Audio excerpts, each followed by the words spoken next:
जय गुरु जी, शुकराना गुरु जी। संगत जी, गुरु जी का अनंतम शुकराना, लख लख बार शुकराना, हर चीज दा शुकराना, हर सांस दा शुकराना। संगत जी, गुरु जी कहते हैं मैं तुम्हारे हर पल साथ हूँ।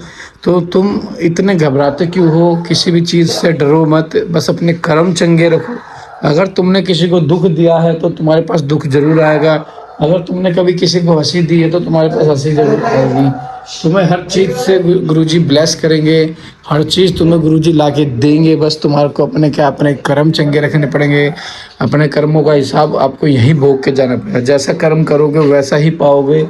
जैसा तुम, वो वाली बात है ना, जैसा बोओगे वैसा पाओगे। गेहूं बोते हैं तो गेहूं ही मिलता है, बबूल बोओगे तो कांटे ही मिलते हैं, और गुलाब बोओगे तो गुलाब ही मिलेगा। तो संगत जी, कर्मों का दान, भक्ति ऐसी करो कि परमात्मा खुद खुश होकर आपके पास चलकर आए कि बोल तुझे क्या चाहिए। तो संगत जी, गुरु जी को मनाने का तो बहुत आसान तरीका है। मैंने जैसा बताया था, ब्रह्म मुहूर्त में अगर आपकी आँख खुल जाती है 3 बजे से लेकर 5 बजे के बीच में किसी भी टाइम, तो संगत जी आप उठ के सिर्फ ओम नमः शिवाय, शिव जी सदा सहाय, ओम नमः शिवाय, गुरु जी सदा सहाय, शुक्राना गुरु जी, इतना भी बोल दोगे ना तो आपका अमृत वेला हो जाएगा और गुरु जी आपको उसमें भी ब्लेस करेंगे। तो आइए संगत जी, गुरु जी के मंत्र जाप से पाठ को शुरू करते हैं। ओम नमः शिवाय, शिव जी सदा सहाय, ओम नमः शिवाय, गुरु जी सदा सहाय। जय गुरु जी। जय गुरु जी। मृत्यु काल निकट आने से कौन कौन से लक्षण है, इसका वर्णन। इसके पश्चात द्वीपों, लोकों और मनुओं का परिचय देकर संग्राम के फल, शरीर एवं स्त्री स्वभाव आदि का वर्णन किया गया। स्वतंत्र काल के विषय में व्यास जी के पूछने पर संत कुमार जी ने कहा कि मुनि श्रेष्ठ, पूर्व काल में पार्वती जी ने नाना प्रकार की दिव्य कथाएं सुनकर परमेश्वर शिव को प्रणाम करके उनसे यही बात पूछी थी। पार्वती बोली, भगवान, मैंने आपकी कृपा से संपूर्ण मत जान लिया। देव जिन मंत्रों द्वारा जिस विधि से जिस प्रकार आपकी पूजा होती है वह भी मुझे ज्ञात हो गया है, किंतु प्रभु अब भी एक संशय रह गया। वह संशय है, कालचक्र के संबंध में देव मृत्यु का क्या चिन्ह है, आयु का क्या प्रमाण है। और नाथ, यदि मैं आपकी प्रिया हूँ तो मुझे ये सब बातें बताइए। महादेव जी ने कहा कि यदि अकस्मात शरीर जब सब ओर से सफेद या पीला पड़ जाए तो ऊपर से कुछ लाल दिखे तो यह जानना चाहिए कि उस मनुष्य की मृत्यु 6 महीने के भीतर हो जाएगी। शिवे, जब मुंह, कान, नेत्र और जीवा का संतमन हो जाए तब भी 6 महीने के भीतर ही मृत्यु जानी चाहिए। भद्रे, जो रूरू मृग के पीछे होने वाली शिकारियों की भयानक आवाज को भी जल्दी नहीं सुनता, उसकी मृत्यु भी 6 महीने के भीतर ही जानी चाहिए। जब सूर्य, चंद्रमा या अग्नि के सानिध्य से प्रकट होने वाले प्रकाश को मनुष्य नहीं देखता, उसे सब कुछ काला काला अंधकार सा दिखाई देता है, तब उसका जीवन 6 मास से अधिक नहीं होता। देवी प्रिय, जब मनुष्य का बायां हाथ लगातार 1 सप्ताह तक फड़कता रहे उसका जीवन 1 मास ही शेष है, ऐसा जानना चाहिए कि इसमें संशय नहीं है। अब सारे अंगों में अंगड़ाई आने लगे और तालू सूख जाए तब वह मनुष्य 1 मास तक जीवित रहता है, इसमें संशय नहीं है। पितर दोष में इसकी नाक बहने लगे, उसका जीवन 15 दिन से अधिक नहीं चलता। मुंह और कंठ सूखने लगे तो यह जानना चाहिए कि 6 महीने बीतते बीतते उसकी आयु समाप्त हो जाएगी। भामिनी है, जिसकी जीभ फूल जाए और दांतों से मवाद निकलने लगे, उसकी भी 6 महीने के भीतर ही मृत्यु हो जाती है। इन चिन्हों से मृत्यु काल को समझना चाहिए। सुंदरी, जल, तेल, घी तथा दर्पण में भी जब अपनी परछाई ने दिखाई दे तो विकृत दिखाई दे, तब कालचक्र के ज्ञाता पुरुष को यह जान लेना चाहिए कि उसकी भी आयु 6 मास से अधिक शेष नहीं है। देवेश्वरी, जब दूसरी बात सुनो, इसे मृत्यु का ज्ञान होता है। जब अपनी छाया को सिर से रहित देखे अथवा अपने को छाया से रहित पाए तब मनुष्य 1 मास भी जीवित नहीं रहता। पार्वती, ये मैंने अंगों में प्रकट होने वाले मृत्यु के लक्षण बताए। बदरे, अब बाहर प्रकट होने वाले लक्षणों का वर्णन करता हूँ, सुनो देवी। जब चंद्रमंडल या सूर्य मंडल प्रभाहीन एवं लाल दिखाई दे तब आधे मास में मनुष्य की मृत्यु हो जाती है। अरुंधति, महायान, चंद्रमा, इन्हें जो न देख सके अथवा जिसे ताराओं का दर्शन न हो, ऐसा पुरुष 1 मास तक जीवित रहता है। यदि ग्रहों का दर्शन होने पर भी दिशाओं का ज्ञान न हो, मन पर मूर्ता छाई रहे तो 6 महीने में निश्चय मृत्यु हो जाती है। यदि उत्थ नामक तारा का, ध्रुव का अथवा सूर्य मंडल का भी दर्शन न हो, रात में इंद्रधनुष और मध्याह्न में उल्कापात होता दिखाई देता, गिद्ध और कौवे घेरे रहे तो उस मनुष्य की आयु 6 महीने से अधिक की नहीं है। यदि आकाश में सप्तऋषि तासरों मार्ग न दिखाई दे तो कालज्ञ पुरुषों को उस पुरुष की आयु 6 मास ही शेष समझनी चाहिए। जो अकस्मात सूर्य और चंद्रमा को ग्रहों से ग्रस्त देखता है और संपूर्ण दिशाएं जिसे घूमती दिखाई देती हैं, वह अवश्य ही 6 महीने में मर जाता है। यदि अकस्मात नीली मक्खियां आकर मनुष्य को घेर ले तो वास्तव में उसकी आयु 1 मास ही शेष जानी चाहिए। यदि गिद्ध, कौवा अथवा कबूतर सिर पर चढ़ जाए तो वह पुरुष शीघ्र ही 1 मास के भीतर ही मर जाता है, इसमें संशय नहीं है। काल को जीतने का उपाय, नवदा शब्द ब्रह्म एवं तुंकार के अनुसंधान और उससे प्राप्त होने वाली सिद्धियों का वर्णन। देवी पार्वती ने कहा कि प्रभु काल के आकाश का भी नाश होता है, यह भयंकर काल बड़ा विकराल है, वह सर्व का भी एकमात्र स्वामी है, आपने उसे दग्ध कर दिया है। परंतु अनेक प्रकार के स्तोत्रों द्वारा जब उसने आपकी स्तुति की तब आप फिर संतुष्ट हो गए और वह काल पुनः अपनी प्रकृति को प्राप्त हुआ, पूर्णतः स्वस्थ हो गया। आपने उससे बातचीत में कहा, काल तुम सर्वत्र विचरोगे किंतु लोग तुम्हें देख नहीं सकेंगे। आप प्रभु की कृपा दृष्टि होने और वर मिलने से वह काल जी उठा और उसका प्रभाव बहुत बढ़ गया। अतः महेश्वर, क्या यह ऐसा कोई साधन है जिससे उस काल को नष्ट किया जा सके? यदि हो तो मुझे बताइए, क्योंकि आप योगियों में शिरोमणि और स्वतंत्र प्रभु हैं। आप परोपकार के विपरोपकार से दान करते हैं। शिव बोले, देवी श्रेष्ठ देवता दैत्य यक्ष राक्षस नाग और मनुष्य किसी के द्वारा भी काल का नाश नहीं किया जा सकता, परंतु जो ध्यान प्रायण योगी है वे शरीर धारी होने पर भी सुख काल को नष्ट कर देते हैं। और यह पांच भौतिक शरीर सदा उन भूतों के गुणों से ही युक्त उत्पन्न होता है, उन्हीं में उनका लय होता है। मिट्टी की देह मिट्टी में ही मिल जाती है, आकाश में वायु उत्पन्न होती है, वायु से तेजस तत्व प्रकट होता है और तेज से जल का प्राकट्य बताया गया है और जल से पृथ्वी का आविर्भाव होता है। पृथ्वी आदि भूत कर्म से अपने कारण में लीन होते हैं। पृथ्वी के 5, जल के 4, तेज के 3 और वायु के 2 गुण होते हैं। आकाश का एकमात्र शब्द ही गुण है।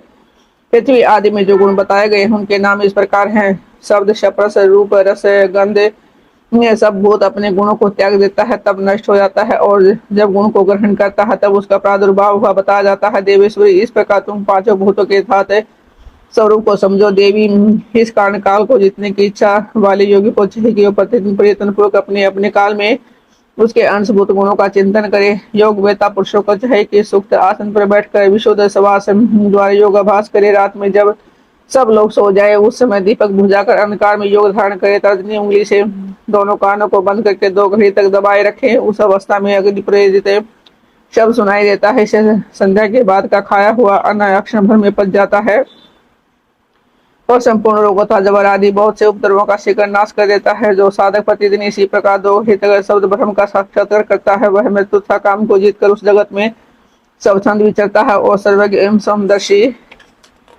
होकर संपूर्ण सिद्धियों को प्राप्त कर लेता है। जैसे आकाश में वर्षों से युक्त बादल गरजता है, उसी प्रकार उस शब्द को सुनकर योगी तत्काल संसार बंधन से मुक्त हो जाता है। तदंतर योगियों द्वारा प्रतिदिन चिंतन किया जाता है, वह शब्द कर्म सूक्ष्म से सूक्ष्मतर हो जाता है। देवी, इस प्रकार मैंने तुम्हें शब्द ब्रह्म के चिंतन का कर्म बताया है। जैसे ध्यान चाहने वाला पुरुष पुआल को छोड़ देता है, उसी तरह मोक्ष की इच्छा वाला योगी सारे बंधनों को त्याग देता है। इस शब्द ब्रह्म को पाकर जो भी दूसरी वस्तु की अभिलाषा करते हुए मुक्ति से आकाश को मारते और भूख प्यास की कामना करते हैं, वह शब्द ब्रह्म ही सूक्त मोक्ष का कारण बार भीतर के भेद से रहित अविनाशी और समस्त उपाधियों से रहित पर ब्रह्म है। इसे जानकर मनुष्य मुक्त हो जाते हैं। और जो लोग काल पास से मोहित हो शब्द ब्रह्म को नहीं जानते वे पापी और को बुद्धि मनुष्य मौत के फंदे में फंसे रहते हैं। मनुष्य तभी तक संसार में जन्म लेते हैं जब तक सबके आश्रय भूत परम तत्व की प्राप्ति नहीं होती। परम तत्व का ज्ञान तो जहाँ हो जाने पर मनुष्य जन्म मृत्यु के बंधन से मुक्त हो जाता है। निद्रा और आलस्य साधना का बहुत बड़ा विघ्न है। इस शत्रु को यत्र जीत कर सुखद आसन पर आसीन हो प्रतिदिन शब्द ब्रह्म का अभ्यास करना चाहिए। 100 वर्ष की अवस्था वाला पुरुष वैध पुरुष आजीवन इसका अभ्यास करे तो उसका शरीर रूपी स्तंभ मृत्यु को जीतने वाला हो जाता है और उसे प्राणवायु की चेत शक्ति को बढ़ाने वाला आरोग्य प्राप्त होता है। वैध पुरुष में ब्रह्मा जी के अभ्यास से होने वाले लाभ का विश्वास देखा जाता है। फिर तरुण मनुष्य को उस साधना से पूर्ण लाभ हो इसके लिए तो कहना ही क्या है। यह शब्द ब्रह्म न ओंकार है, न मंत्र है, न बीज है, न अक्षर है, न अनाहत नाद है, बिना आघात के बिना बजाए ही प्रकट होने वाला शब्द है। इसका उच्चारण किए बिना ही चिंतन होता है। यह शब्द परम कल्याणमय है। प्रिय शुद्ध बुद्धि वाले पुरुष निरंतर इसका अनुसंधान करते हैं। अतः 9 प्रकार के शब्द बताए गए हैं जिन्हें प्राण वेता पुरुषों ने लक्षित किया है। मैं उन्हें प्रयत्न करके बता रहा हूँ। उन शब्दों को नाद सिद्धि भी कहते हैं। वे शब्द कर्म से इस प्रकार हैं। घोष, काश्य, श्रृंग, घंटा, बीना आदि, बांसुरी, दुदुभिंदी, शंख और नवाबे गर्दन। इन 9 प्रकार के शब्दों को त्याग कर ओंकार का अभ्यास करे। इस प्रकार सदा ही ध्यान करने वाला योगी पुण्य और पापों से लिप्त नहीं होता। देवी योग अभ्यास के द्वारा सुनने का प्रयत्न करने पर भी जब योगी उन शब्दों को नहीं सुनता और अभ्यास करते करते मरणासन हो जाता है तब भी वह दिन रात उस अभ्यास में ही लगा रहे। ऐसा करने से 7 दिन में वह शब्द प्रकट होता है जो जो मृत्यु को जीतने वाला है देवी वह शब्द 9 प्रकार का है, उसका मैं यथार्थ रूप से वर्णन करता हूँ। पहले तो वह साधमों नाद प्रकट होता है जो आत्म शुद्धि का उत्कृष्ट साधन है। वह उत्तम नाद सबरों को हरने वाला और मन को वशीभूत करके अपनी ओर खींचने वाला है। दूसरा काशय नाद है जो प्राणियों की गति को स्तंभित कर देता है। वह विषयभूत और ग्रह आदि सबको बांधता है, इसमें संशय नहीं है। तीसरा श्रृंगनाद है जो अविचार से संबंध रखने वाला है, उसके शत्रु के उच्चाटन और मान में नियोग एवं प्रयोग है। चौथा नाद है घंटा नाद है जिसका साक्षात परमेश्वर शिव उच्चारण करते हैं। वह नाद संपूर्ण देवताओं को आकृष्ट कर देता है। भूतल के मनुष्यों की तो बात ही क्या है, यक्षों और गंधर्वों की कन्याएं उस नाद से आकृष्ट हो योगी को उसकी इच्छा के अनुसार महासिद्धि प्रदान करती हैं तथा उसकी अन्य कामनाएं भी पूर्ण करती हैं।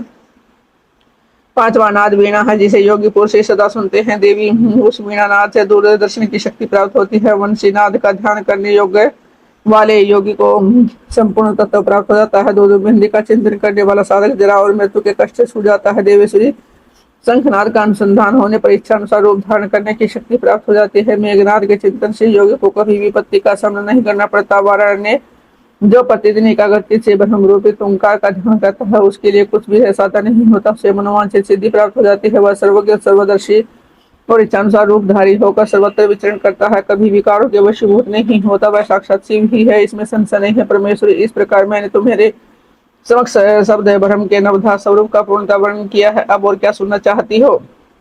कालिया मृत्यु को जीत कर अमरत्व प्राप्त करने की 4 यौगिक साधनाएं प्राणायाम, भूमर मध्य में अग्नि का ध्यान, मोक्ष वायुपान तथा मुड़ी ही जीवा द्वारा गले की घाटी का स्पर्श।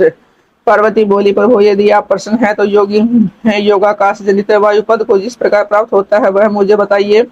भगवान शिव ने कहा कि सुंदरी पहले मैंने योगियों के हित की कामना से सब कुछ बताया है जिसके अनुसार योगियों ने काल पर विजय प्राप्त की थी। योगी जिस प्रकार वायु का स्वरूप धारण करता है उसके विषय में कहा गया है, इसलिए योग शक्ति के द्वारा मृत्यु दिवस को जानकर परिणाम में तत्पर हो जाए। ऐसा करने से आधे मास में ही वह आए हुए काल को जीत लेता है। हृदय में स्थित हुई प्राण वायु सदा अग्नि को दीप्त करने वाली है, उसे अग्नि का सहायक बताया गया है। वह वायु बाहर और भीतर सर्वत्र व्याप्त और महान है। ज्ञान विज्ञान और उत्साह सबकी प्रवृत्ति वायु से ही होते हैं। जिसने वायु को जीत लिया है उसने ऐसा संपूर्ण जगत पर विजय पा ली है। साधक को चाहिए कि वह जरा और मृत्यु को जीतने की इच्छा से सदा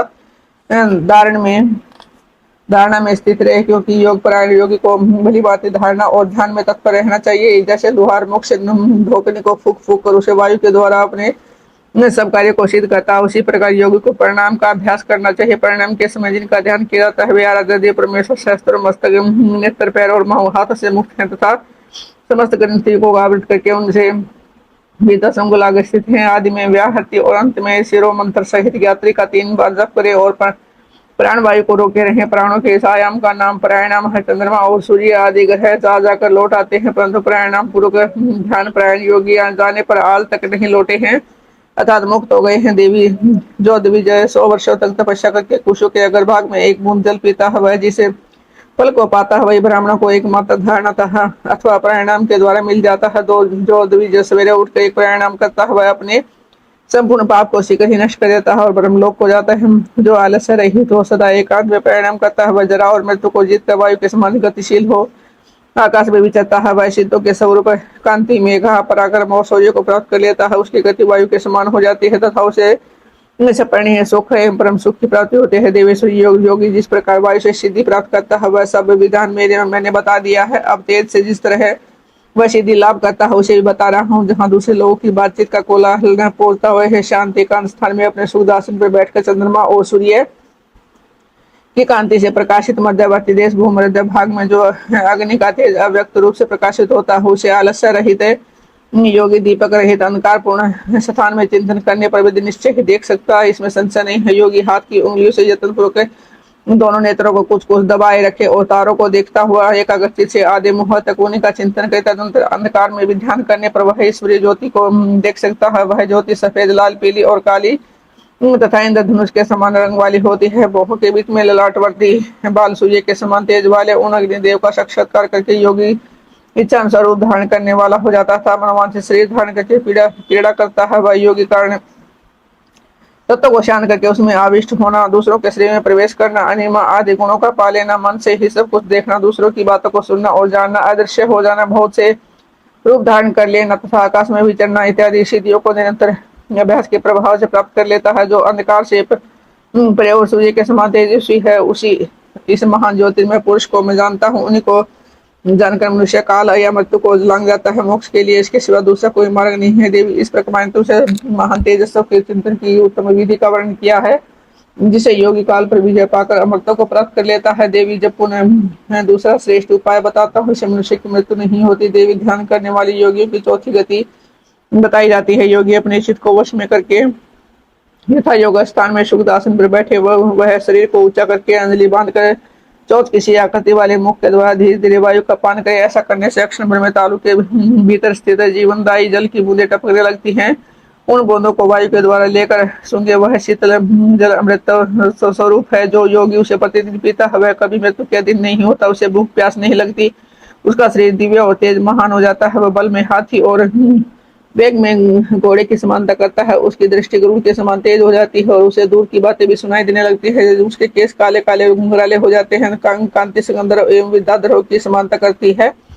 वह मनुष्य देवताओं के वर्ष 100 वर्षों तक जीवित रहता है। अपनी उत्तम बुद्धि के द्वारा बृहस्पति के तुल्य हो जाता है। इसमें इच्छा अनुसार विचरण की आसक्ति आ जाती है और सदा ही सुखी रहकर आकाश में विचरण की शक्ति प्राप्त कर लेता है। वराड ने जब मृत्यु पर विजय पाने की पुनः दूसरी विधि बता रहा हूँ, जिसे देवताओं ने विपरीतन पूर्वक छिपा रखा है, तो मुझे सुनो। योगी पुरुष अपनी जीवा को मोर के तालु में लगाने का प्रयत्न करे। कुछ काल तक ऐसा करने से कर्म से लंबी होकर गले की घाटी तक पहुंच जाती है। तदनंतर जब जीवा से गले की घाटी सटती है, वह शीतल सुधा का श्राव करती है। उस सुधा को जो योगी सदा पीता है वह अमरता को प्राप्त हो जाता है।